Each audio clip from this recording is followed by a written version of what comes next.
Nag-iipon tayo ng lupa na pinag-iputan ng ating manok. So, yan ang target natin ngayon.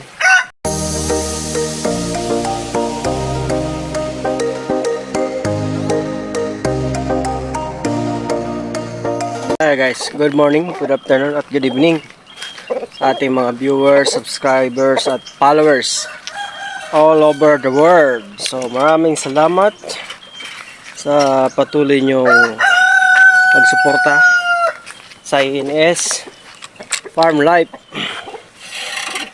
So, kaya nandito tayo guys sa loob ng range ng ating mga inahin. Kasi ang gagawin natin ngayon ay mag-iipon tayo ng ayan, mag-iipon tayo ng lupa na pinag-iputan ng ating manok. So yan ang target natin ngayon. Dahil yan, kinakalkal nila uli. So may nakukuha pa rin sila dyang patuka. Pero ang target natin ay kuhain yan para ilagay doon sa ating upo. So itatappings natin yan doon sa ating upo. Kaya kukuhain natin yung lupa na yan.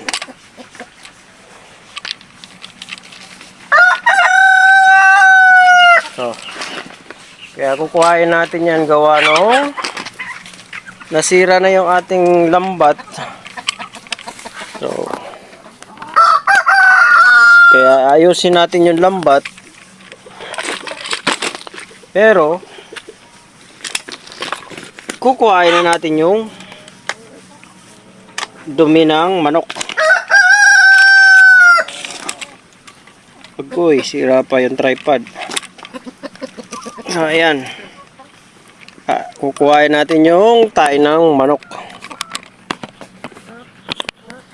Kaya sa ganung paraan ay makakapaglagay tayo doon ng makapaglagay ulit tayo ng abono sa ating upo. So yan yung project natin na gagawin ngayon.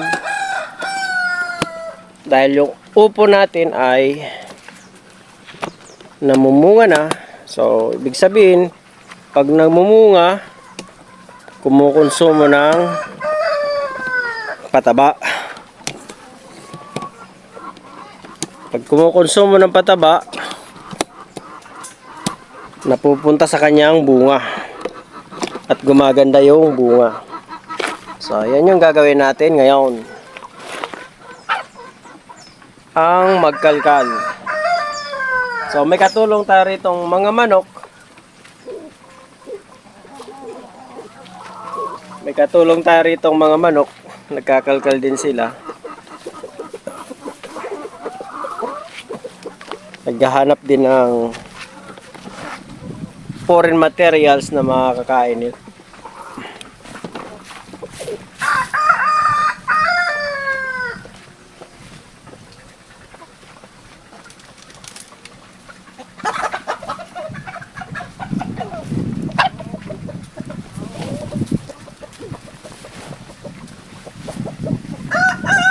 Buti nga at naalala ko na mag-video ulit kung nagkataon guys ay natapos ko na naman to na walang video. So ang ginawa ko kasi ngayong umaga ay naglagay ako ng alambre para dito sa lambat. Ayan. Ayan. Ginawa natin tong kable na to. Ayan. Para ilagay itong lambat na sinira nung tag-ulan. Ayan. Kaya nakapasok yung mga inahin natin dito na wala dapat tandang dito sa loob na to. Ayan kita nyo nagkaroon na ng tandang. So dapat walang tandang dito sa loob na to. Dahil ito yung ginagawa kong pambintang press egg sa market. Napasok nila kaya ayusin natin yung bakod.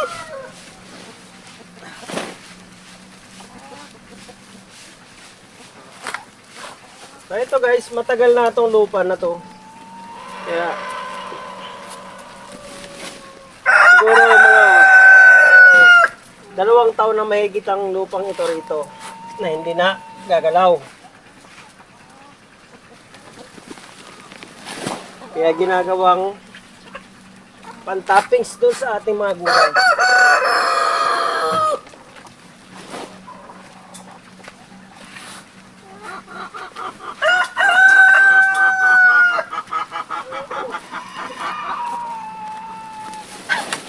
So dati,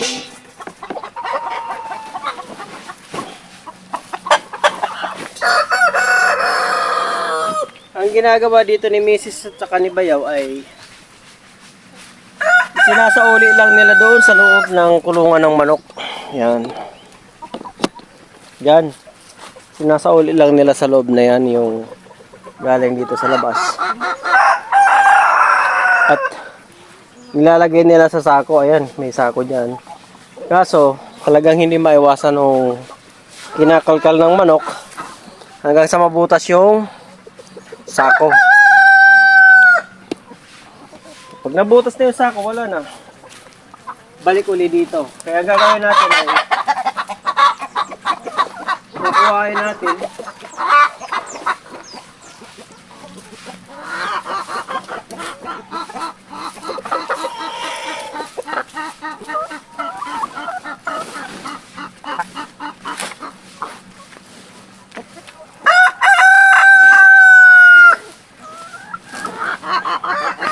Kuhain lang para maging pataba ulit ng ating gulay. So hindi ko naman kinakalkal maigi ito, guys.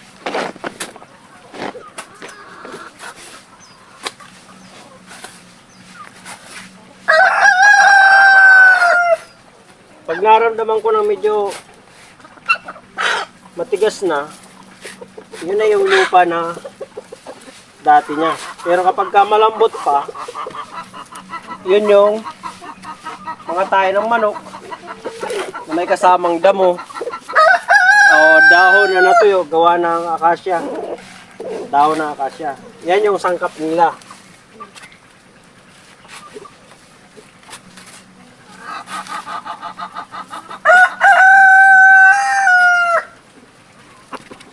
Yan yung kasama sa nandito sa lupa.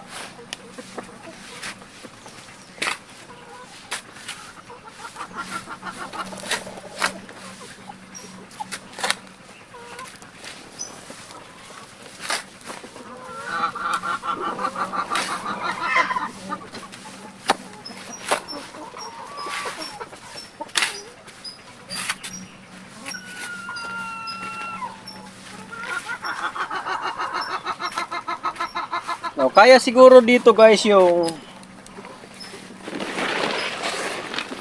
mga 7 sako na makukuha natin, kaya siguro.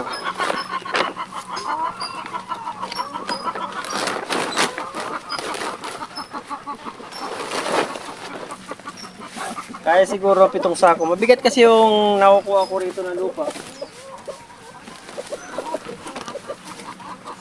Mabigat yung nakukuha natin dito. Kahit kaunti lang na laman, ang kahit ilang pala na yung lupa na ayun natin, mabigat.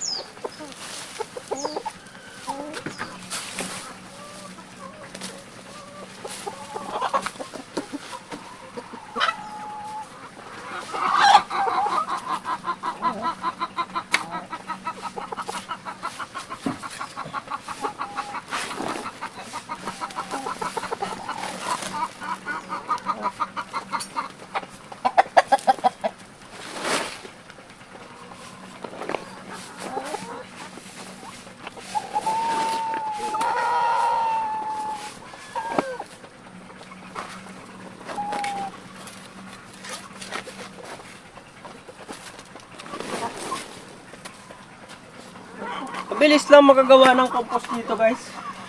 Gawa nga ng ang ating kasangkapan na yun, nandito na yung tayo ng manok. Plus yung uy, ang tatapang ng inahin. Sige. Para maigata kayo mamaya pag matalo kayo. Pag may nabasagan sa inyo, gata kayo mamaya.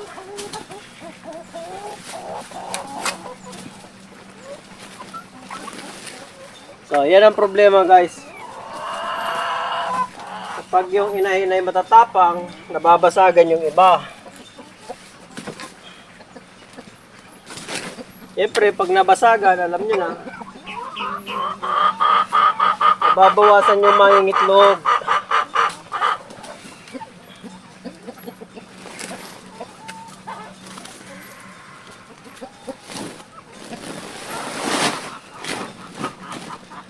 Yan ang problema ng isang farmer. Ayan, ang tapang oh. Oh, sige.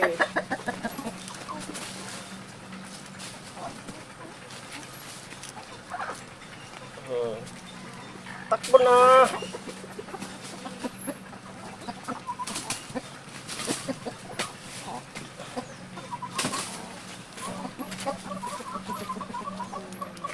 Bahala ka dyan. Ginusto nyo yan.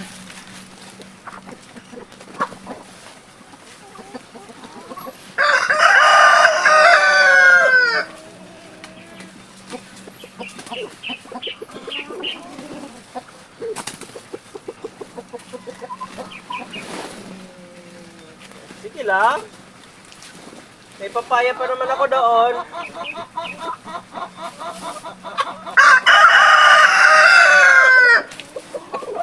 Kaya mag-alala, may nakahanda akong papaya.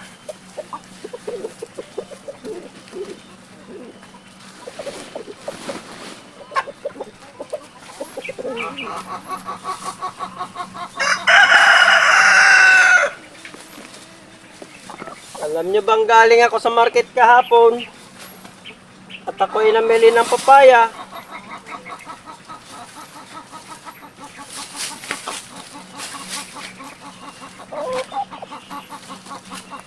Kaya meron tayong stock na papaya.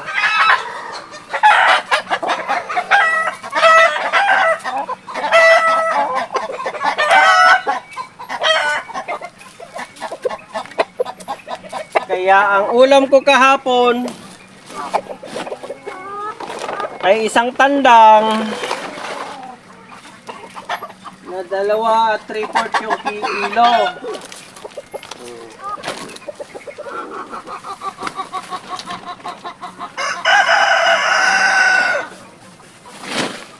Kaya pag may nabasagan sa inyo ulit, may papaya pa naman, gagata na eh.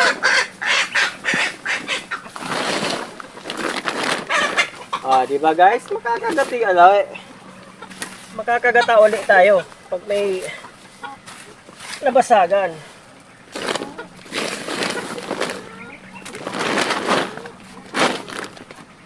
So, yung niyog naman ay libre naman. Nakakahingi doon kay Biunan.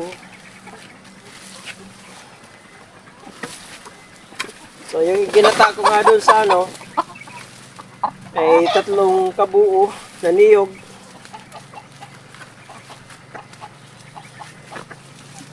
Tatlo kabuo na niyog ang ginata ko doon.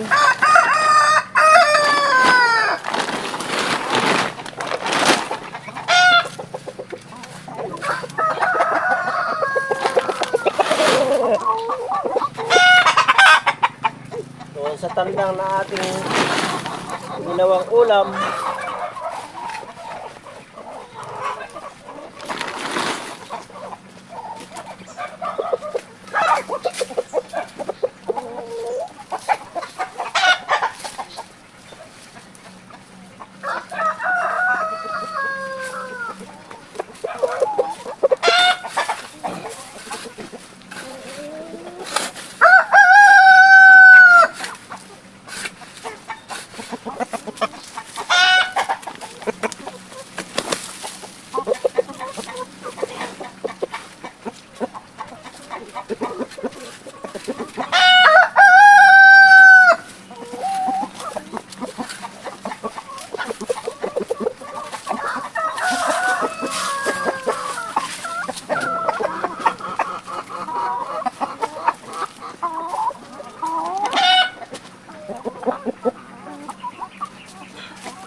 So ayan guys, oh, nandyan sila.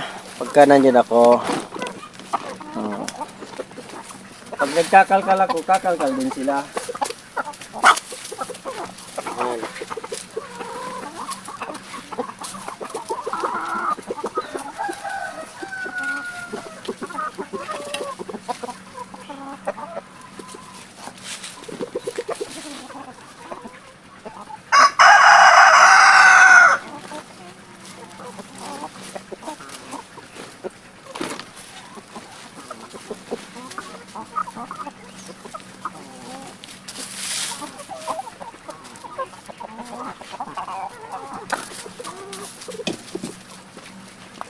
So, ganyan lang.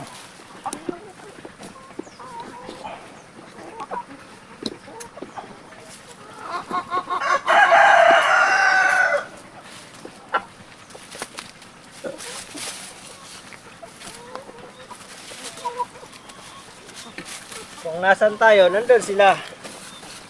Oh, ganyan yung ginagawa nila.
So meron tayo ditong tatlong kulungan ng ating mga alagang manok. So ito yung inahin na dapat na walang tandang. Sa kabila ay tandang na may inahin. At doon sa itaas, yung mga dumalaga na hindi pa nangingitlog ay nandoon sa itaas. So bagong gawa natin yung kubo noon at di pa rin tapos. Gawa nga ng inuna ko ngayon ay yung aking pagapangan. Kaya basta hindi basta-basta natatapos yung aking mga proyekto.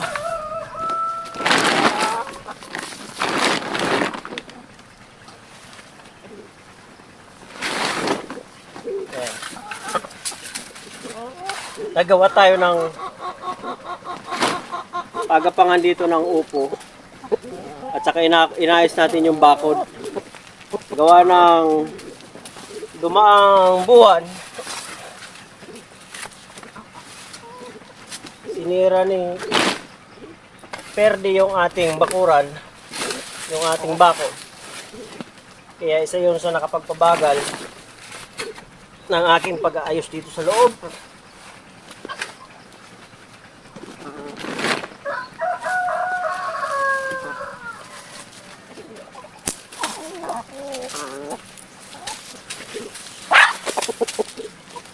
Kaya isa sa nakasira ng ating lambat ay yung tagulan na may kasamang hangin-hangin na yun ang Perdi na yun.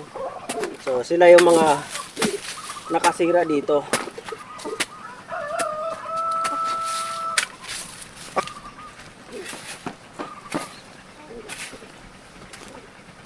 Sila yung nakasira ng ating range. Kaya gulo yung ating mga inahin. Kaya yung pangingitlog din nila ay nagulo din. Gawa na merong mga tandang na nangahabol sa kanila. Kaya panay takbo nila.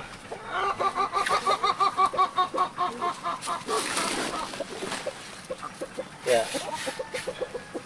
nagtataka yung mga binibigyan natin ng itlog. Bakit naputol daw yung supply nila. Kaya sinabi ko naman yung totoo na dinaanan tayo ng pagsubok. Kaya inaayos muna natin to.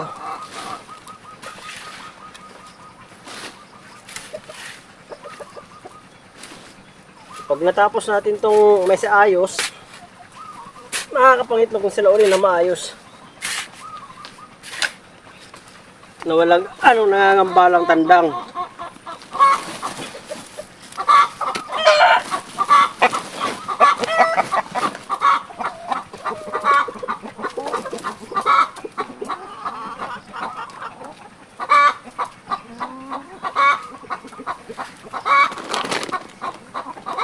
So ito nga pala guys, ay nagsimula lang sa tatlong inahin.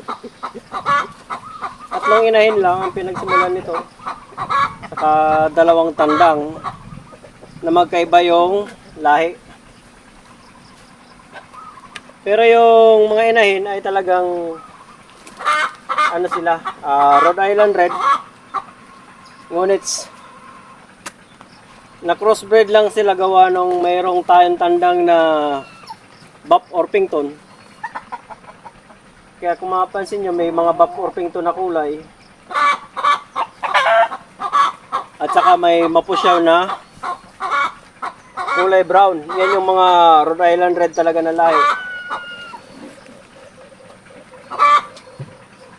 Ngunit yung matandang Buff Orpington ay wala na, kaya yung kanyang anak na lang ang nandyan. Mabuti at meron tayong isang Goldie na naiwan. Pero okay na siya guys, at sumasampa na yung kanyang lahi. Sumasampa na yung Buff Orpington na naiwan. So makakapagpadami na ulit tayo dito ng Buff Orpington. Maganda kasi yung lahi ng Buff Orpington guys. Matatag sa anumang uri ng sakit. Yan ang nakapansin ko sa Buff.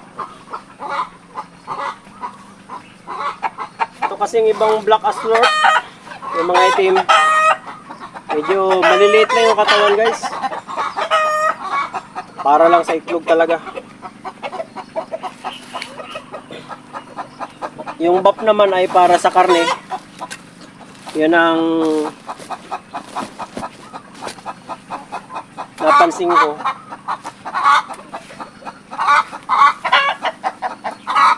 Mga pambenta.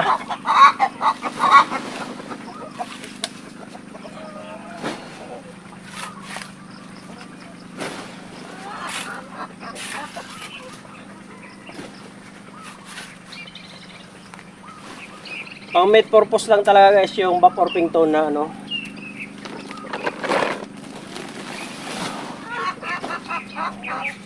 Kaya ang ginawa ko na lang dito ay nagpadami nung Buff Orpington. Kaya lang yung problema ay namatay nga yung aking Buff Orpington. So buti na lang meron siyang tandang na naiwan para pumalit sa kanya.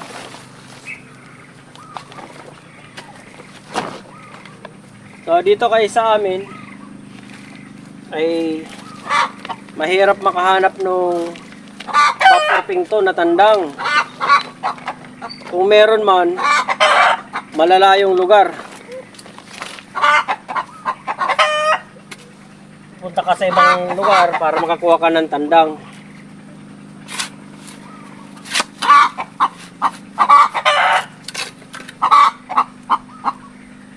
Kaya kung nga hindi pa ako makagala na maayos, gawa nga ng ito nga yung ating mga pens ay sira-sira.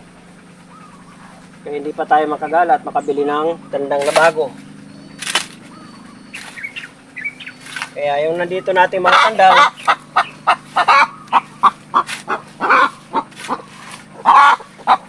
ay mga crossbreed na yan ng Buff at saka ng Rhode Island Red. Ayan o, nandyan o.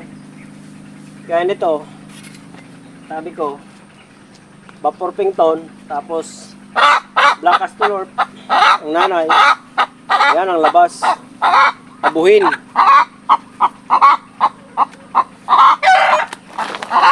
Abuhin ang labas ang kulay.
So, ito yung ginagawa natin dito guys sa farm. Para makagawa tayo ng gulay. Kasi nga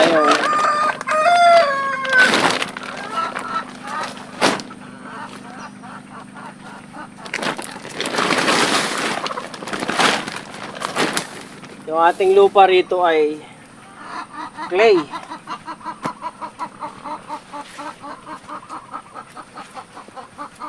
Clay yung lupa rito, kaya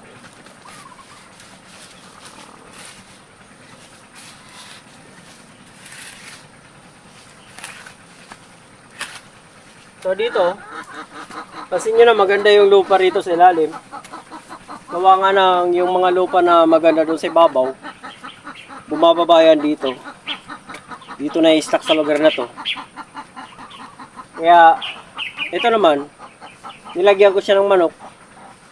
Yan ang naging purpose ko, para pagka ganitong madami ng ipot nila, kinukuha ko na yan, binabalik ko ulit doon sa kanila sa taas.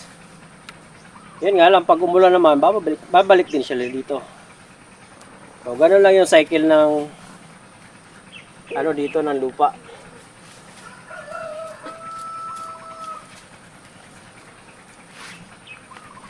May babalik lang dito yung magandang lupa.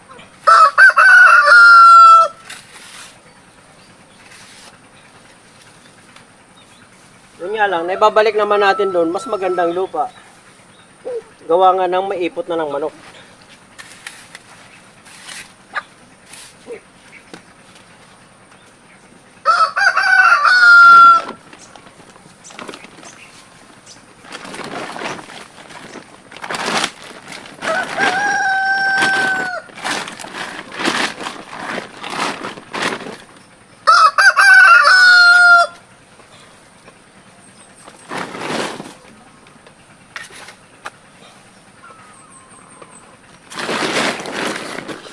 So kaya lahat ng gulay guys, itanim ko na rito.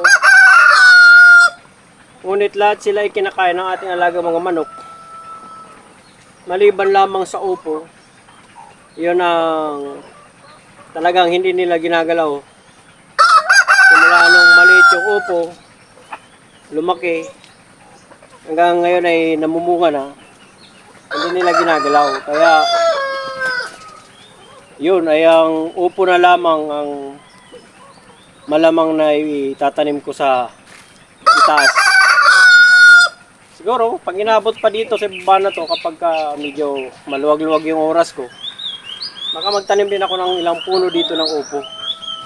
Para meron silang paliliman sa ganitong oras na sobrang init. Yan na lang yung magiging nila, paliliman.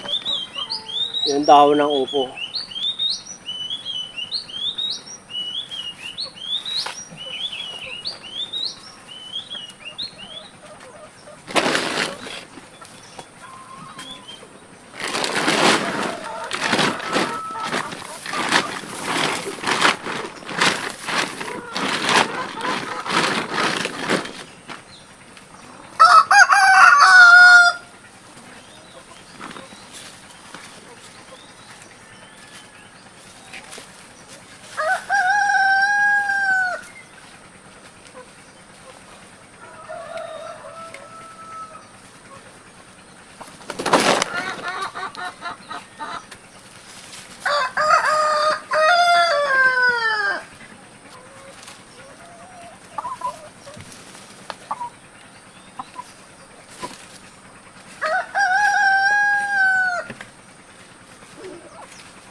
Mahirap pala guys. Mahirap pala magkalkal no, ano, pag nasira yung bakod mo.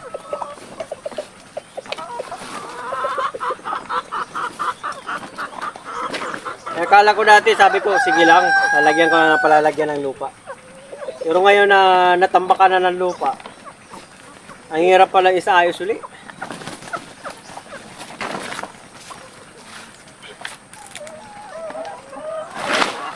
Yun nga lang, ay nakaipon naman tayo nung mga patubado sa ating alagang apo-opo.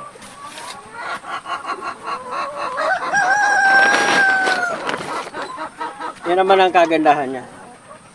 Kaya, kahit mahirap, pag nakita nyo nang namumunga yung upo, ay mawawala din kaagad yung hirap nyo. So makikita nyo mamayang hapon, doon sa itaas, yung lalagyan natin ng lupa na to.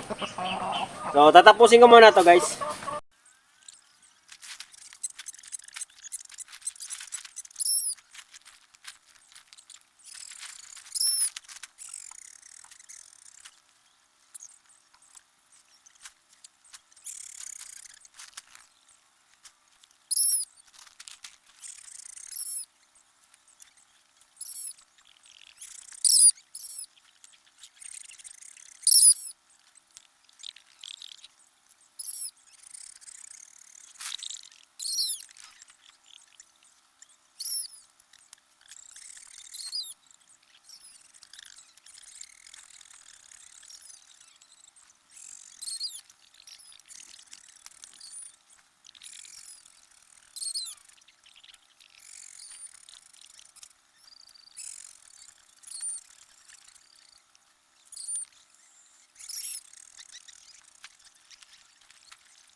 So dito nga guys ay tinawag na tayo ng ating asawa para mananghalian. So hindi pa siya tapos. So babalikan natin siya mamaya pagkatapos nating mananghalian. Mananghalian muna tayo guys. Ay. Akala ko mabilis lang matapos. So madami pala. So siguro bukas ay tapos na 'yan. Siguro bukas naman ay tapos na 'yan. O hindi natin matapos mamaya, di bukas.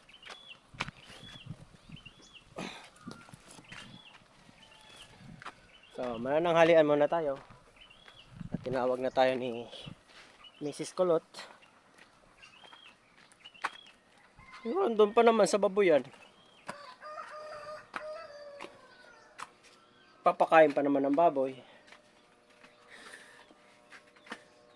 So, kain muna kami guys.